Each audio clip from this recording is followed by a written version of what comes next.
look at this, 5 million views. Dios mío, in this economy, when there are people struggling to pay the electricity bill, you wake up, this is what you see on Twitter, so you now have to discuss first world issues. That, like, this is the struggle that a privileged person in some of the richest countries in the world, some of the strongest countries in the world are facing. And you, from wherever you are, you need to care. And not only do you need to care, you need to have the right opinions, because if you voice the wrong opinions in this, you have people on Twitter that are acting so aggressive that if you actually met them face to face, you would fear that they would jump you. So let's see what the video is about. What exactly caused so much uproar? Well, apparently this lady is at a grocery store and she's got the look counter. And every single time the man looks at her, the counter goes up. And she is incredibly upset about this. Like, you can see it on her facial features. It's almost like the gaze is causing physical pain. And yeah, the look counter just keeps going up. I mean, the suffering is real, right? And then she's looking towards the camera, she's smiling, but the suffering just doesn't stop, right? Okay, so, you need to have an opinion about this. Like, this is how it works. You can't just leave it be. You can't just walk past it. We gotta stop, and we gotta hyper-analyze every single frame, and we also need to arrive to the exact correct opinion, which is already predetermined, right? Like, this is like a Rorschach test. Like, are you a decent member of society? Are you a Joe Biden supporter? Or are you a Nazi? There is no in-between. Now, here's my observation, right? Like, I from Eastern Europe was unaware that in the United States it's now illegal to look. I mean, your men out there must be so oppressed, right? Because, like, as a man, it's very difficult not to look. Like, to control yourself is very easy. Like, all men know and should control themselves, right? Like, actions is the problem. But in the United States, like, my God, Joe Biden must be really, really oppressed over there. If he's just not allowed to look, like that is something that men just can't do anymore. Is there a punishment for it? Because I know you have, like, free speech in the Constitution, but that doesn't cover the gays, right? So, like, if you look at someone, do you get prison time? How long? Is it, like, 5 years, 10 years? Like, what is the appropriate punishment? Or is it like a social punishment? Do you get fired and are unable to feed your kids? Like, you go to your wife and it's like, darling, we're going to have a divorce now. Our kids are going to be in a single-parent household because while I was at the grocery store, I looked towards the TikTok lady. She filed a complaint. Immediately, the social justice officers, they stepped in. They got me fired from my job. My bank debanked me, right, for the heinous act that I have done. But at least, you know, justice was done. At least I have managed to help society improve. Still, I'm not going to be able to provide food. I'm pretty sure that you're going to divorce me now because I look towards the general direction of a pretty lady. Is that how it's like in America? Because it's a little bit different over here. Like, again, as long as you're just looking and you're not doing anything about it, like you're not interacting, right? It's not harassment. It's fine to look. In the United Kingdom, I actually know, like, do not laugh, but in the United Kingdom, they actually did pass legislation, and they include staring as harassment. So if you're in the London subway, and a woman thinks you're staring, that is harassment. Alright, so, what do I think about this? I think it's overblown, and I do think that they're trying to create a gender war in this situation.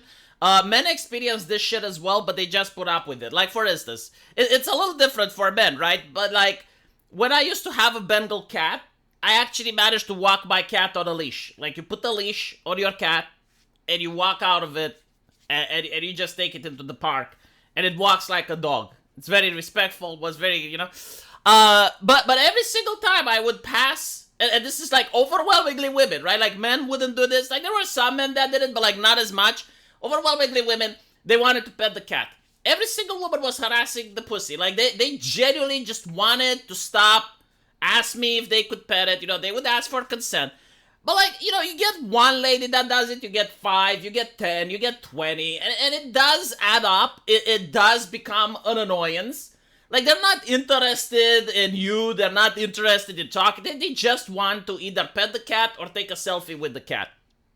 It was a very beautiful cat, again, a Bengal, right? So, Should I have made a TikTok video and share my suffering to the world? Should other cat owners just make these TikTok videos and we get to say, no, women, you just don't understand because you're not in our shoes. You cannot possibly understand until you too become a Bengal cat owner and you too get stopped by the people on the street. And until that day, you need to check your privilege. It's kind of like that, isn't it? There's also like other things that men do which is inconvenient, but like it's part of the gender norms, right? Like for instance, I'm in a bus and the lady comes over. It's expected of me, like society forces this expectation on me so that I get up and give her my seat, right? Should I make TikTok videos about that and say how hard and difficult it is? There's a gym next to me, by the way. I would like to use it. Unfortunately, it's a women-only gym. Right? Should I make TikTok videos about that and say how discriminated I am that I have to walk several blocks away until I find a gym that's for men as well? And how oppressed I am by society and how difficult life is. And then there are men that become famous, right? Like Michael Jackson, for instance. He couldn't show his face in public because people recognized him. They wanted to talk to him. And again, it's like when you do that with one person, it's understandable, but like when you go out of your house and literally everyone that sees you wants an autograph, everyone that sees you wants to talk to you, it does become like harassment, even though the people that are talking to you don't want to harass you, because from their perspective, they just saw Michael Jackson. But from his perspective, I can understand why he had to go undercover. Should he have made TikTok videos and explain, oh my god, like a man just can't reach fame. He can't reach fame without the hassle, without it. Because this is what it is, right? And by the way, there's also men that aren't famous like Michael Jackson, but they're just swole. Like they go to the gym, they work out, they're on a diet, and they look really good. They look muscular, they look very fit. And when they walk on the street, they actually do have women wanting to talk to them.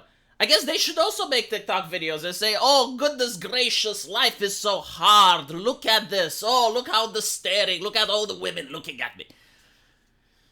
It is absolutely ridiculous. The problem here is the people that are using this in order to get clicks on social media. Like, this man probably did not consent for her to put him on social media. And she wouldn't like it if other people would film them in order to put her on social media.